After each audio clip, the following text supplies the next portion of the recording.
Hi, thank you. I am Jessica Epstein with SamTrans. And since we did have a few people join after Patty started, just a reminder, you've got a button on your bottom right. That is the language channel you should be in. If you are here for English, go to English. Spanish, you have a Spanish channel, and Mandarin, the Mandarin channel. So if you missed that introduction, that's how you get to the right language channel. Welcome, everyone. We are so happy to be here tonight for our third and final round of outreach for Reimagine SamTrans. Tonight is the night that you will see the recommended network based on all of the rounds over the last 2 years of community feedback, technical work, and stakeholder engagement. Couple of ways we're going to do this tonight. In a minute, I'm going to hand this over to Jonathan, our operations planning manager. We're going to be taking questions through the Q&A. Please don't use the chat. We'd really like to keep it all in the Q&A tonight. And we'll be able to answer questions at the end. So feel free to throw them in as you go. We may try to, if they start backing up, we may take a pause and answer some questions. But we also, obviously we know this is going to be a respectful group. So we ask that, everyone stay respectful and use positive or use appropriate language. We've never had a problem on that, but we do like to remind people that we do like to keep things all nice and clean here. With that, again, welcome, and we'll take those questions. Please use the Q&A, select your language channel. If you'd like the live transcript, hit that button too. And with that, welcome to our Mid-County Community Meeting, and I'll hand this over to Jonathan. Thanks so much, Jessica. And I am actually joined as well this evening for part of the presentation by Alex Lamb, who is our Principal Planner and Operations Planning. So I will hand it off to him partway through the presentation.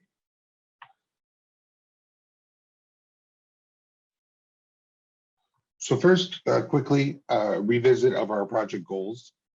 Reimagine, we want to improve the experience for our existing SamTrans customers, grow new and more frequent ridership on SamTrans, and build SamTrans efficiency and effectiveness as a mobility provider. As Jessica said, and just briefly on the timeline, here we are in public outreach phase 3. This is our last public outreach section, and after this, the recommended network will be sent to the board of directors for consideration adoption and then implementation in the summer of 2022. Going into the project background, and just a reminder, in phase 2, there were 3 alternatives that were presented, and as each route was given, what it could look like underneath that alternative. So alternative 1 was frequency, really emphasizing direct and frequent service around the county. Alternative 2 was improving connections to rail and other regional transit providers such as VTA, Caltrain, BART. And alternative 3 was looking at having a lot of coverage in the county.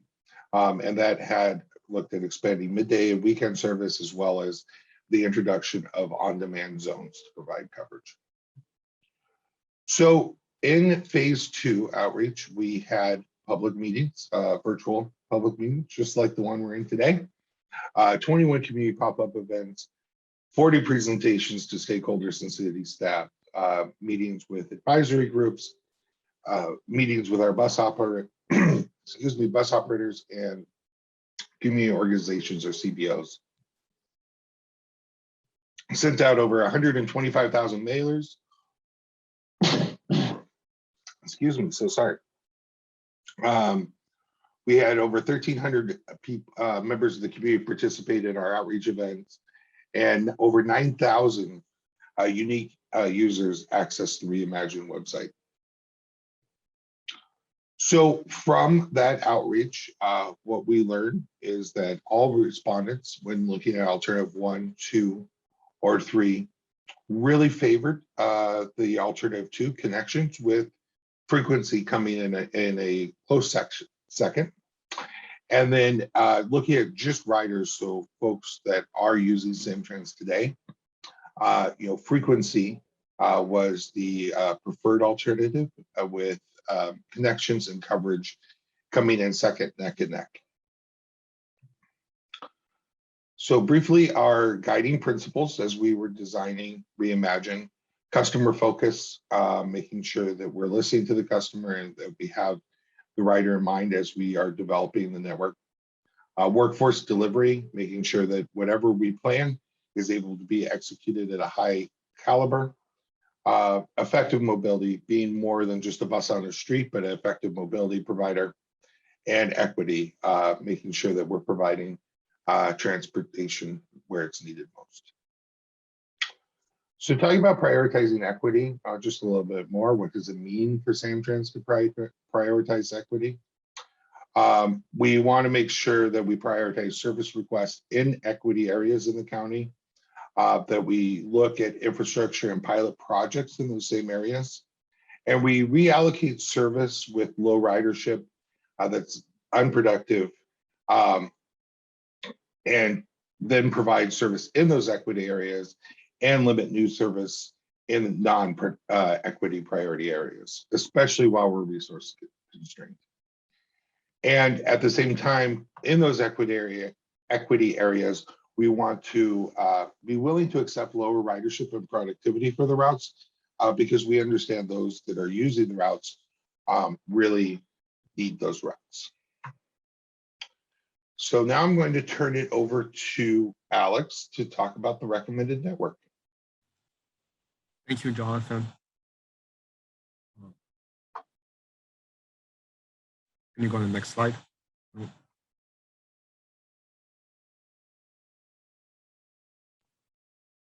While Jonathan's figuring that out, I'll introduce Alex as member of the operations planning team who has been working a lot on this project.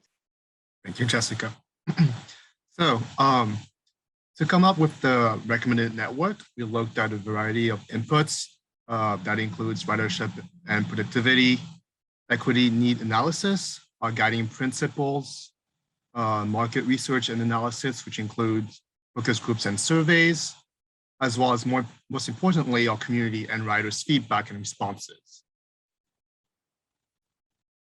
So our main goals for the recommended network were to look into three different ones. So number one, equity, moving resources to equity priority areas from underutilized or duplicative routes. Number two, efficiency, looking at creating faster, reliable service by, for example, consolidating bus stops and improving run times system-wide. And number three, connections for better service to Caltrain and BART and over SamTrans, key SamTrans transfer opportunities. So with all that, here are some of the highlights that we have for our recommended new network. We basically took a bit of every single alternative that we had. For example, for the ECR, we will have 15-minute service 7 days a week. We will also have better peak midday service on Route 250. And another one is the FCX will be fully restored to what we used to have pre-pandemic.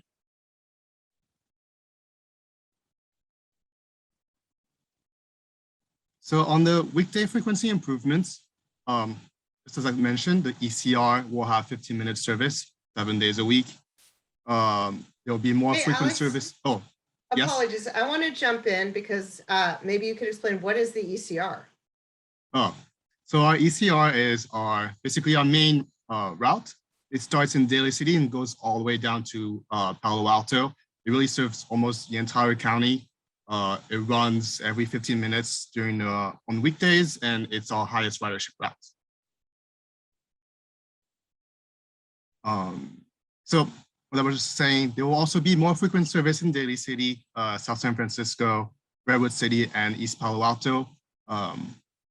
Later evening service in South San Francisco, and some better connections to jobs from East Palo Alto, Redwood City, and South San Francisco. On the two maps that you see on your screen, the one on the left is our current system, and on the right, on proposed new network. So for weekends, we will have more service in the early mornings and late evenings in South San Francisco, Redwood City, and East Palo Alto. There will also be new weekend service on Woodside Road through our Route 275, Alameda Las Pulgas through our Route 295, and Lindamar in Pacifica through our Route 110. Frequency will also be improved in 8 routes, including the Route ECR.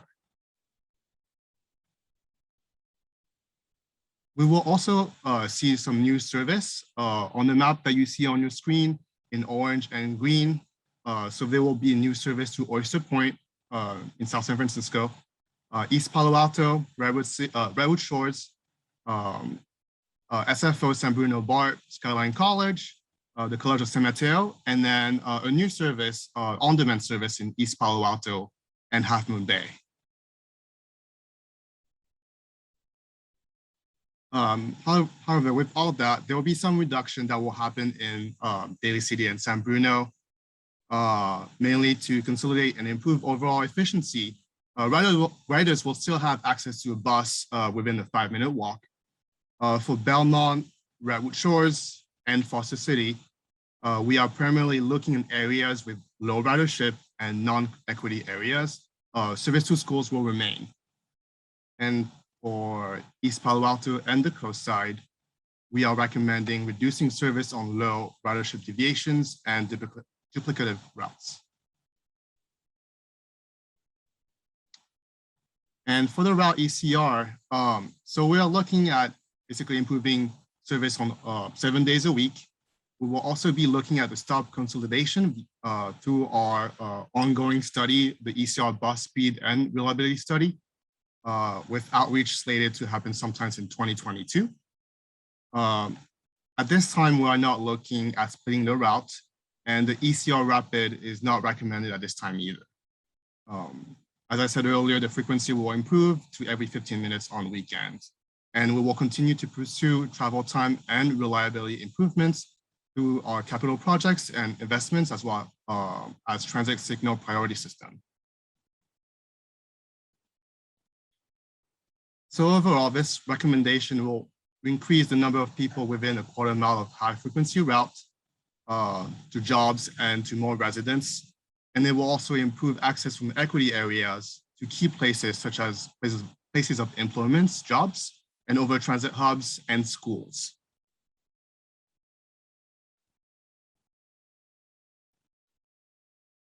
So I will now focus mostly on the Mid-County. Next slide, please. So first, we'll talk about the benefits, the service and enhancements. So as I mentioned, we will increase the frequency on the Route ECR on weekends. All the FCX trips will be reinstated. Route 251 will be modified to simplify the local service in Foster City, and there will be new service on Sundays. There will also be more frequent service put in place on Route 250 through San Mateo, Hillsdale, and the College of San Mateo. Riders will also be able to ride between downtown San Mateo and the College of San Mateo through our, more directly through our new Route 249. And there will be new weekend service on Route 295 between San Mateo and Redwood City. And we'll also see some improved midday service on the Route 294. So with benefits, there's some trade-offs. We are looking at discontinuing the Route 256 and 398 due to duplicative service. The coverage will also decrease in some low ridership and low density areas of Foster City, San Mateo, and Redwood Shores. So on Route 251, 256, the College of San Mateo and the San Mateo Medical Center on Route 294 due to low ridership. And then for schools, we are looking at consolidating some routes, so Route 53 and 55 for Boreal Middle School, and Route 61 and 95 for Carmon High School and Tierra Linda. All the other existing service will remain in place. So to what extent does the recommended network look into all the various guiding principles? Well, so we focus mostly on adding more midday and weekend service on 10 routes in our system, which is what our customers have asked us for. We're also looking at leveraging some investments in Caltrain, BART, and the new express lanes on US 101, by better connecting people to rail service and by proposing a new route that will go on the freeway between East Palo Alto, Redwood City, San Francisco Airport, and San Bruno BART. And then finally, we are also increasing the number of people in proximity of the high-frequency bus network throughout the county, especially in our equity priority areas. And then I just want to talk about the implementation phases that we have. So we are still months away from implementing any changes that we have currently recommending. But before that, we'll still need to get your input and before asking for board approval. But we do plan on ensuring that when we do have those service changes implemented, we will work on avoiding gaps in service. So the first phase will occur in August 2022. We will implement some initial network changes, but we will do that by using our existing resources. And then the next phase, phase 2, will happen in January 2023 and beyond. That's for any additional bus service and new service types like the on-demand zones in East Palo Alto and Half Moon Bay and express routes, but that will also depend on our network workforce. And with that, I think I'll give it back to Jonathan. Great, thanks, Alex. So talking about ways that the public can give their input, of course, you're here listening about it, attending a virtual public meeting. Great job. You can visit our website, reimaginesamtrans.com. There it has all of the information on the recommended network by route, maps, lots of information. And there you can also submit comments and feedback on the web or email. We also have some pop-up events that will be happening throughout the county. Those are listed at reimaginesamtrans.com as well. Please feel free to attend one of those. And then we do have a public hearing at our SamTrans Board of Directors meeting on November 3rd. So in case you wanted to go to another public, the virtual public meetings, here's the schedule.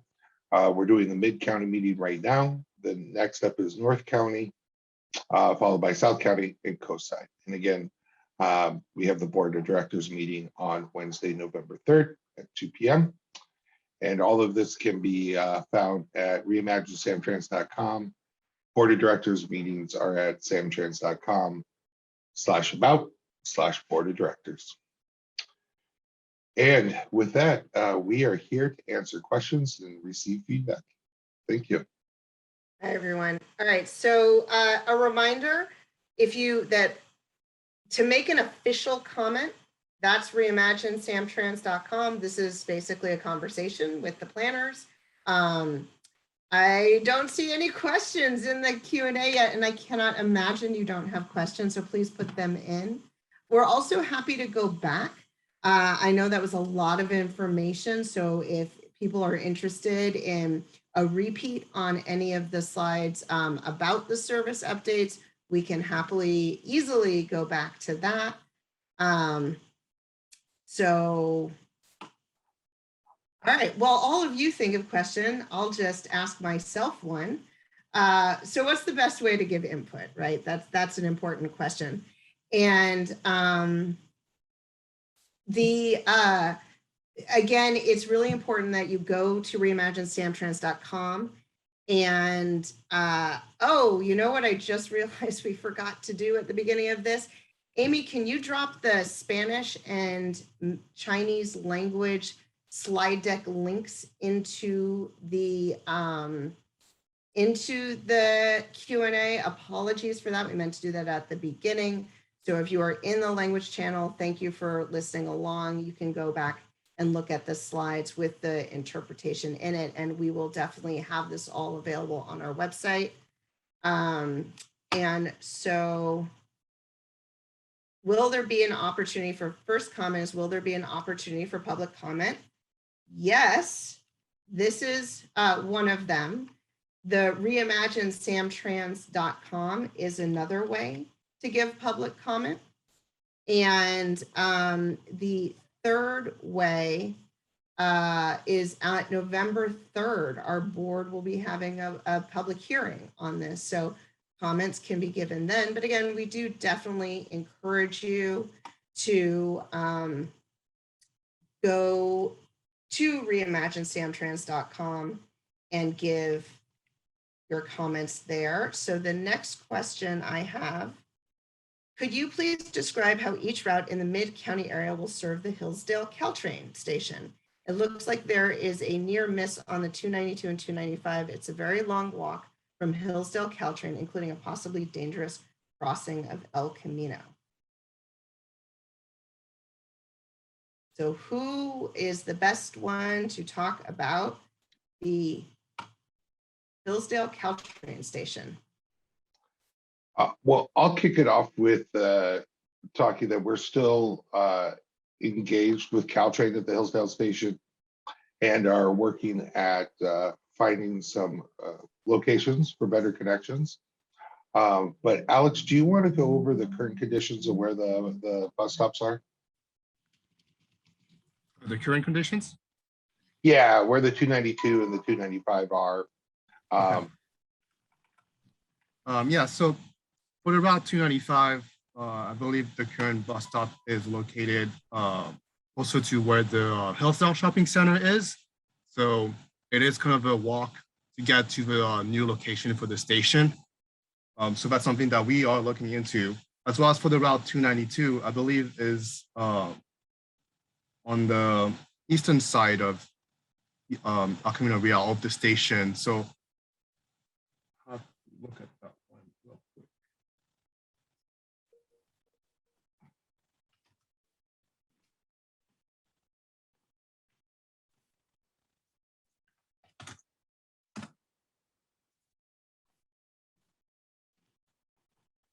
Yeah, and then so yeah, sorry. So yeah, the 292 bus stop ends closer to the shopping center. So it is also another walk to the new station location.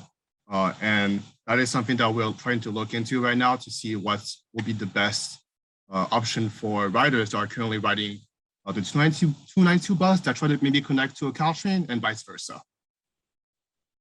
Great, thank you. I'm going to take care of two very quickly. Can you drop the English side deck link? I was only able to tune in just now. Yes, we will do that. And it looks like we can only put them in the chat. So we will put them in the chat feature and get them there. And so then there's a comment that there is very limited space for writing public comment on the website. So on the website, there is a comment box, and thank you for that feedback. We'll go back and make sure we have enough space for fixing that. But you can also email us at reimagine@samtrans.com. We're also taking comments that way if you find the space is too limited. But on the website, you should be able to go route by route, making comments on as many routes as you would like to comment on. But please remember to press the submit button at the bottom. All right, next question. According to your recommended map, the 292 will stop at Millbrae Park. Will there be more frequency added to that route, accounting for the addition to the route?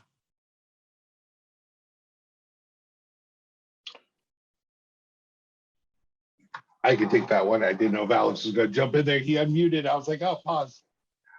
So the Route 292 is right now recommended to stay at the same frequency it is today.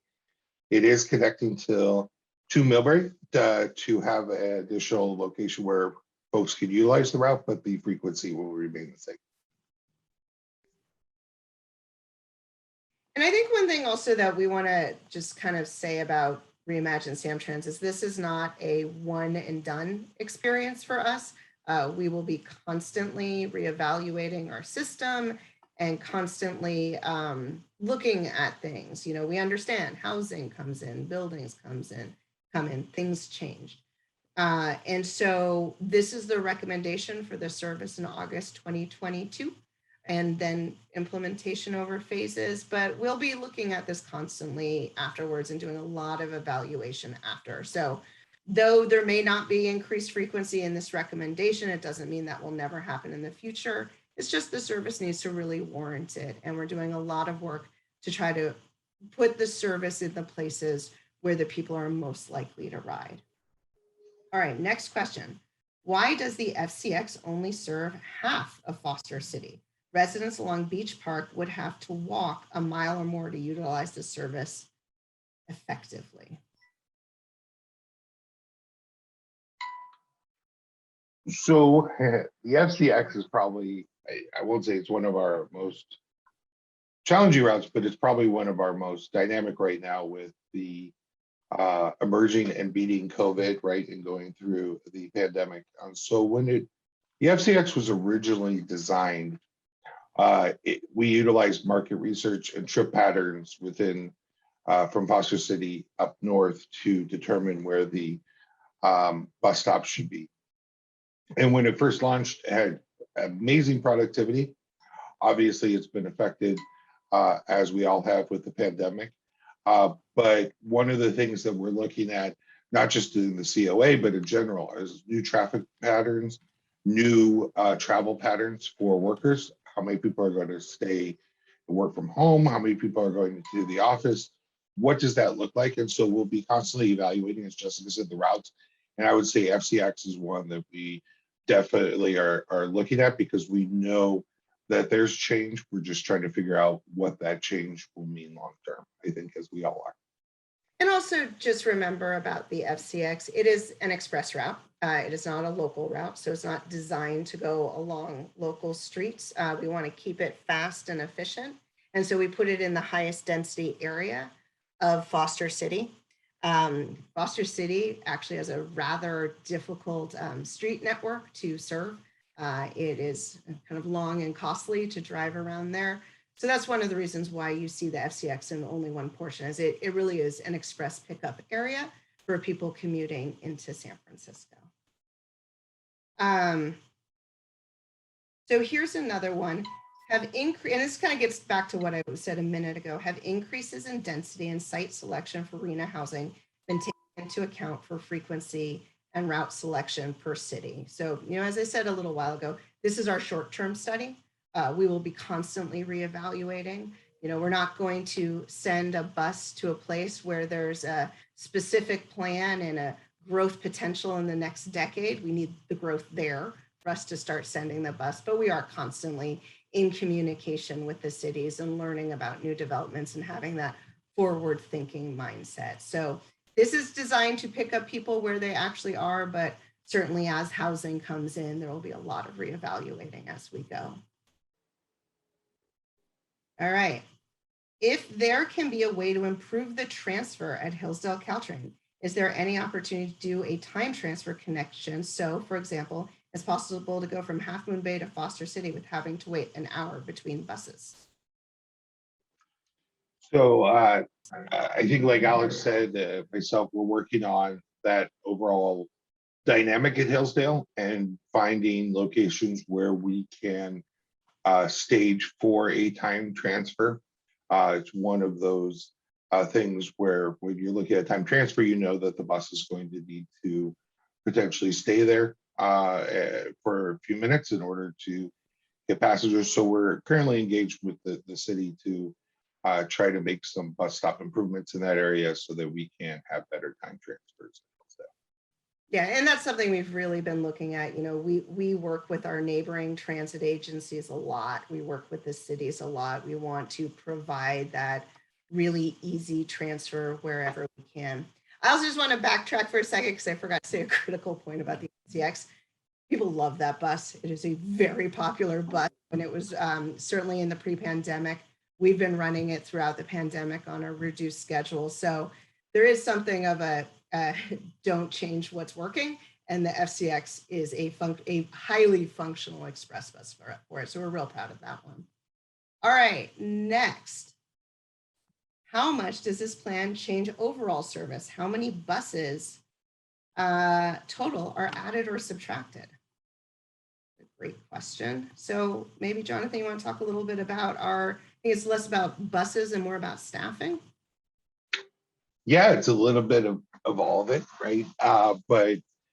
So when we, the approved plan, when we start implementing in August 2022, won't increase the size of the system at that point. But it's going January 2023 and beyond, you will see increases. And so it's hard to quantify the increase by number of buses, because if you're increasing service over a large span of time, right, like over weekends and weekdays, then you're using the same number of buses, but there's a lot more hours out of the system.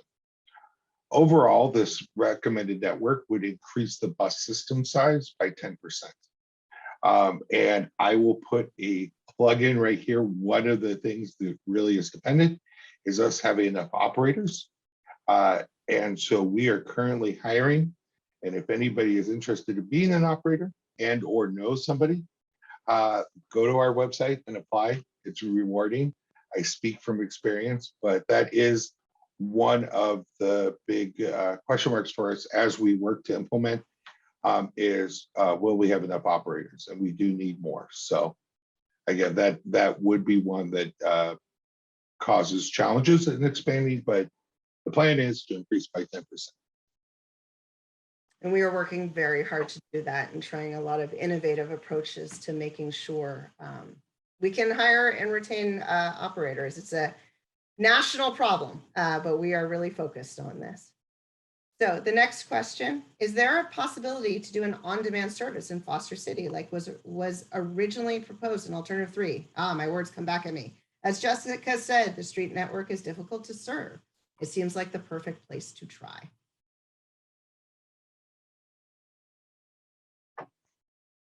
I can take that one, or Jonathan, if you want to. Go for it, Jessica. You can start it off. Thank you. So, we did a lot of work. We're starting with 2 pilots, one in East Palo Alto and one in Half Moon Bay. And again, we'll say pilot. And that's what made the most sense from a transit planning perspective. But it's a pilot, and pilots are designed to teach us to see how things will go. And so, again, we do have an operator shortage. So I wouldn't say in the near term, we would look at an on-demand in Foster City, but everything's on the table for the long term. On-demand, I also certainly encourage any city to apply to the Transportation Authority for shuttle funding. There's city-sponsored shuttles are an option. There's a lot of different methods of doing transit. So as I said, as we keep reevaluating, certainly on-demand in Foster City would be something that we will look at and could look at in the future as we learn more about operating on demand and what works and what doesn't. I mean, for instance, we had a pilot in Pacifica and really learned that peak service is not good for on demand. You have too many people trying to get there at the same time. So that's why the 2 starting places are really places where we could see the potential for a lot of all-day transportation. All right. Has there been any thought of improving frequent direct connections between Foster City and Hillsdale Caltrain with a bus-only lane instead of the FCX? This could provide comparable travel times to FCX. Also frees up bus resources to other routes.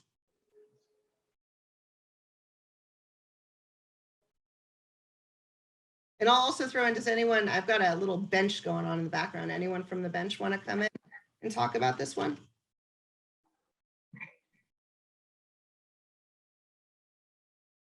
I'd like to introduce Millie Tollison, our one of our strategic planning manager. And I did that on purpose because the FCX has been Millie's baby. She made this bus happen.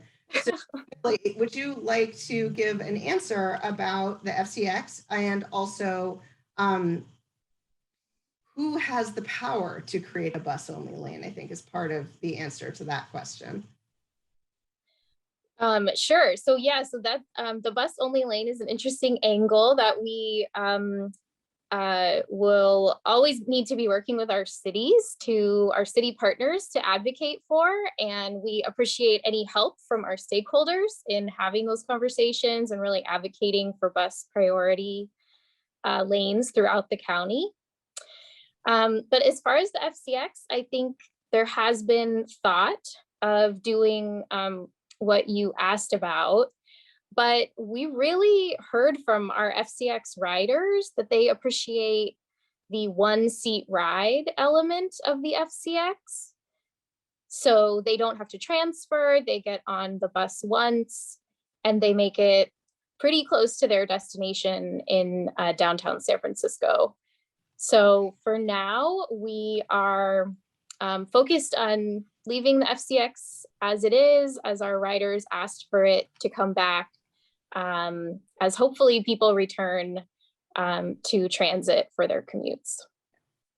So again, we would love a bus only lane. We have no power to do that. But we, you know, one of those things, we're pretty open about that. The more dedicated bus lanes we have, the better off we are. All right, so here's one. Moving over to Belmont, I'm concerned about the loss of service on Ralston between the College of San Mateo and Alameda. Are there alternatives like on-demand service or service at least during peak hours? So I think with that one, it would be great to kind of mention how we got to the conclusion that that was where we were looking at some actual full elimination and what the alternatives are for getting to CSM. Yeah, so this is the recommendation on the Route 260, right? To shorten the line down to Ralston Ave and Cipriani Boulevard. That's right, not Avenue. So when we looked at the Route 260, I mean, one of the things that we looked at is where can we improve frequency, where can we improve span of service, and then where can we reallocate service from? And looking at the Route 260, northwest of Cipriani Boulevard on Ralston, there's not a lot of ridership there. The bulk of the ridership is kind of in a very middle corridor of the Route 260. And so it's really an underperforming portion of the route. And so, you know, we're recommending that that portion be removed from the 260, but that we add other new routes like the Route 249 to Skyline to potentially use those resources to serve more riders. But we, the 260 now is designed with the core, and it's a large core of current riders in pre-pandemic, and it shaves off the really unproductive portions of the route. And then, you know, we really have, and just to be clear, you know, we're meeting with the cities. We're also meeting with the community colleges, reaching out to them to get their feedback. The goal with the community colleges really was to try to move the most amount of students possible. And, you know, as John said, we need to find resources. So this was just so low that we believe the riders who are currently taking the 260 will be able to take one of the other routes from within San Mateo up to the College of San Mateo. All right, for the next question, it's, you know, it's actually two questions in one, so I'll just take one and then I'll do the other. Oftentimes, I try to transfer to ECR at Millbrae from BART Caltrain, and it would be very useful to provide time transfers and better signage there. Maybe can we talk a little bit about transferring to Caltrain and BART from Millbrae? Yes. So one of the things I'll say about Millbrae is that it's one of the stations that BART, Caltrain, and ourselves are all working on to be a really strong connection point for the three services. The ECR, being Millbrae, you know, has fairly frequent ridership, so not ridership, service. And so looking at the timing there, we can always improve it, but you know, a 15-minute, a bus every 15 minutes it kind of takes care of the connection. Although I will say I know BART and Caltrain are also working at timing their routes together there at Millbrae, so we can look at improving it even more. Yeah. But again, we're going for that 15-minute service every day, including weekends. So hopefully, you know, even if it's not timed, it will still be fast, a nice fast connection. All right, so then the next one, getting back to the decision not to recommend a split of the ECR. Alternatively, could you discuss more why it was decided not to split ECR at Millbrae and San Bruno Station? There seems to be relatively low ridership around this segment of ECR relative to other segments, so fewer people would be impacted by the delay. And you could provide a more direct connection to Millbrae. So Can you explain, how we got to the recommendation we're moving forward with the ECR? Yeah, well, I mean, I could start with, I agree that's probably, if we were to split, the best place to split the route, hence it being part of the recommendation of the alternatives. However, when we presented the potential changes to the ECR, there wasn't a lot of favor towards having a separated or split ECR. People really liked that the ECR was a one seat from start to finish. And it is a challenge because even though that is the most ideal place to split the ECR, there truly isn't a clear and defined location where you can easily split the ECR. So while that's the best location, it's a challenge to be able to make that perfect split. And so, we did present it and we got feedback, and folks were really interested in the ECR staying as a continuous route. All right.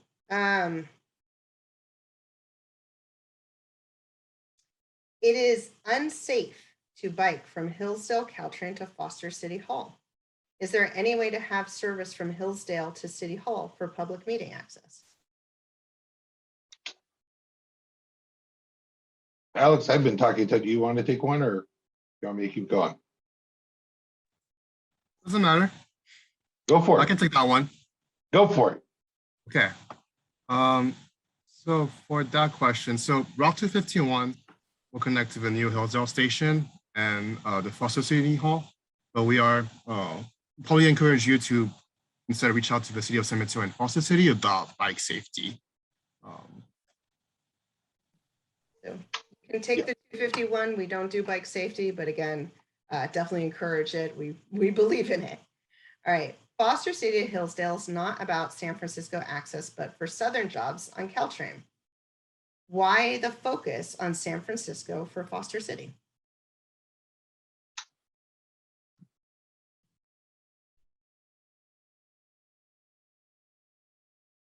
So I think the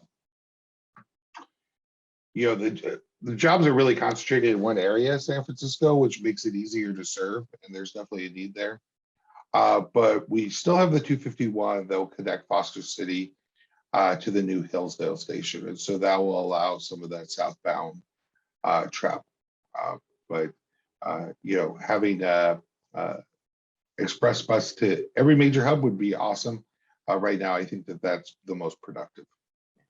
And there's a real concentration of jobs in one area of San Francisco, so it makes for a very clean connection for us to an area where we know. And again, we, the SamTrans board adopted an express bus study a couple years ago. We were all gung-ho in implementation, and then the pandemic happened. So we have a number of routes long-term we would like to introduce. Those based on very in-depth technical planning from a few years ago about people's travel patterns. Everything we do does have a lot of thought put into it. So over time, we do hope to launch more express routes. Okay, so the next question, I guess is following up, has there been any look at an FCX South option? So, so this would be, I guess, the San Francisco, I'm not entirely sure if this is San Francisco to Foster City in terms of South, or Foster City to San Jose. But we are not planning on doing the reverse commute anymore. We had it when we started and the ridership just wasn't there. So we really do need to preserve our resources and put them where they need to be.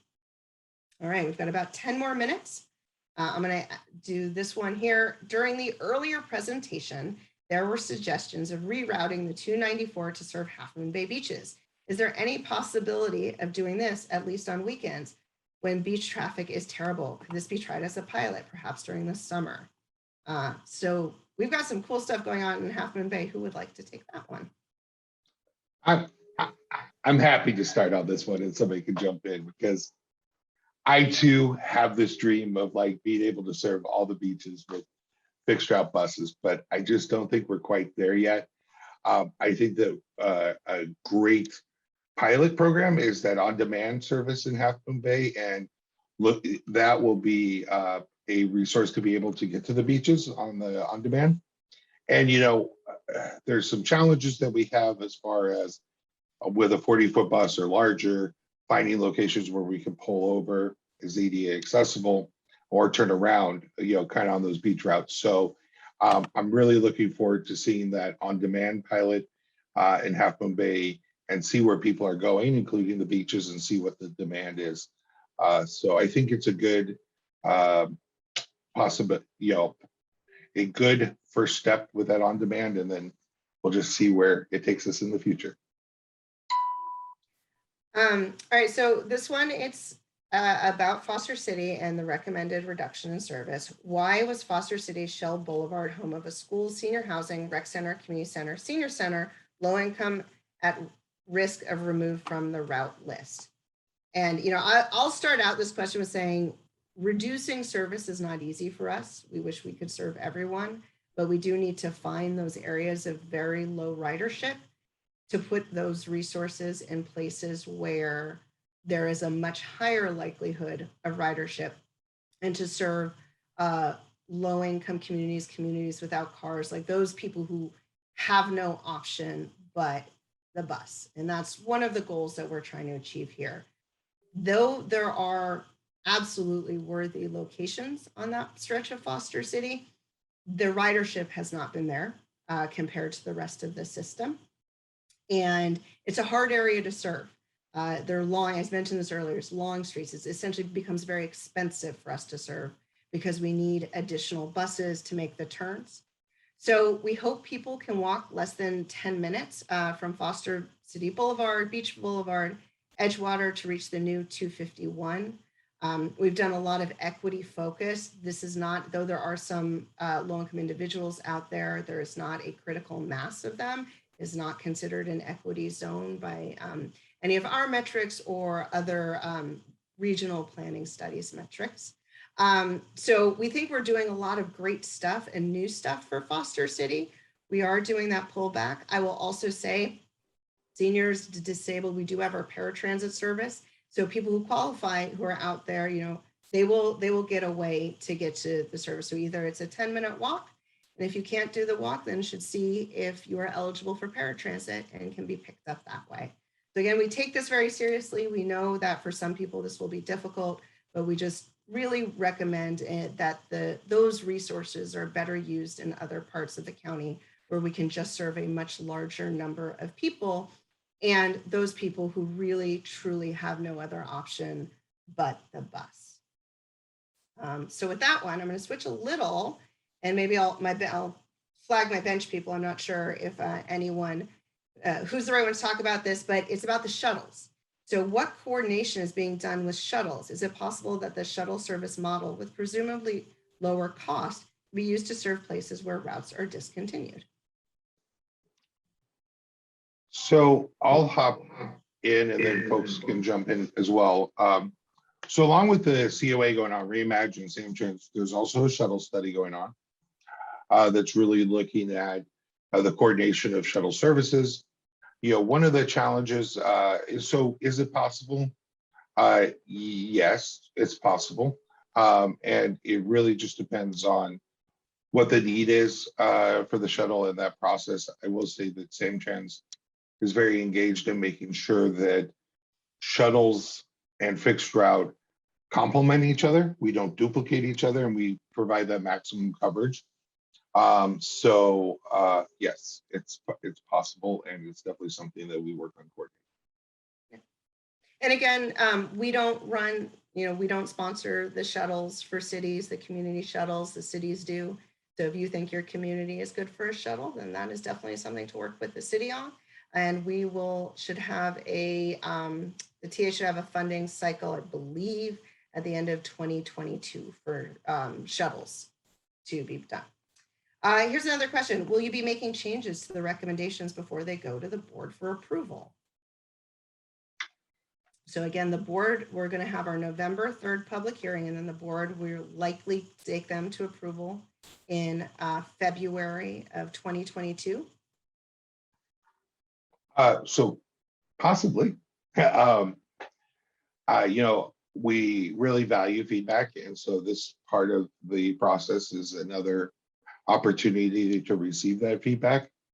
And we'll definitely take that into consideration when we do the final tune on the recommended network. One of the reasons why we need that feedback by November 8th is that we're working towards having a final recommendation in early December. And then that would be in time for the board to take action in February of 2022 so that we can start working on implementation. So yes, feedback matters and can shape this network. It's not a final deal, and that's why we're getting all this feedback right now. So we have about 5 more minutes. I'm going to go through a couple more questions. If we don't get to your question today, you can email us at reimagine@samtrans.com. That's reimagine@samtrans.com. But again, I want to remind people, these aren't your comments. This is your conversation. So please go to reimagine@samtrans.com. You can also call our customer service line, whose number I don't recall at the moment. But do we have that on any of the slides, the customer service phone number? And make your comments to us officially through the website, and we will take those in. And as Jonathan said, this is still iterative. We hope we are as close to done as we can be, but we do understand that there is feedback to happen and that, we may need to make some adjustments. All right, how do the routes coordinate connections with AC Transit M line across the San Mateo Bridge? So Jessica, before we answer that question, you wanted the phone number for customer service? Yes, please, thank you. It's 1-800-660-4287. 1-800-660-4287. I always wanted to be able to do that in a presentation, like say it twice, like they do on commercials. So thank you everybody for allowing me to have that opportunity. Alex, I don't know if you have additional to talk about this, but AC Transit and how we coordinate across the bridge. I think that that's something that we should work on and continue to improve. That's one of the things that's really been, if anything has come out positive from this time that we're in with the new norm, is the collaboration between the different agencies and working on that connectivity. And I think that it's given us an opportunity to really be able to talk to each other and really evaluate things. So I'll say that we don't have necessarily a stronger prioritized connection with the buses like the M line going across the bay. But that is, of course, one of the things that we would like to improve. Yeah. I'll also flag them is not currently running. So we are, coordinating with services and operation. So. Well, there's that too. Yeah, little thing like that. But we will coordinate. We will try to coordinate when and if they decide to rerun them. Can any scheduling or routing change be done to improve the 291st 4 service where there is high congestion on Main Street and Highway 92? Well, so I think the answer is, of course, yes. It's one of the things, not just in the COA, but it's one of the things that we constantly look at. It is tough, especially with variability and congestion and trying to work through getting a better route. There's no magic bridge, unfortunately, that buses get to take, although we always, there was one. But we constantly look at the on-time performance and how the route's performing, as well as, is there somewhere nearby that has a better traffic patterns? So we're definitely looking at that now, because the other challenge outside of the COA is that we know that things are returning to a different norm and folks are getting out more. And so being able to adjust our timing to real traffic conditions. So it's an ongoing process that we go through. Great. All right. Thanks, Jonathan. Well, I'm going to end on a comment, not a question, but I like it a lot. This is more of a comment than a question. I like the proposal to operate full weekend service on the 260 and 295 and on other routes. This provides essential lifeline service. So thank you very much for that comment. You know, one of the big things we heard in phase 2 of outreach was the desire for weekend service and more hours of service. We also observed that during COVID, you know, our ridership didn't really fall below 40%, right about 50% now. And what we saw is those peaks went away. Our riders who needed the service most were riding midday, they were riding weekends, they were riding evenings. So we've taken that and really tried to reflect that back into this recommended network. So with that, I don't know about Jonathan or Alex, but I'm losing my voice. So we're going to say thank you very much for participating. Again, if we didn't get to your question, email reimagine@samtrans.com. Please, please, please go to our website, reimaginesamtrans.com. Make comments, tell us what you think. We're going to be doing outreach. We have the 3 more community meetings for the other parts of the area. Feel free to join us for any of those. And so I think with that, we're going to end the meeting. And thank you very much for joining us today. Thank you all. Thank you. Thank you.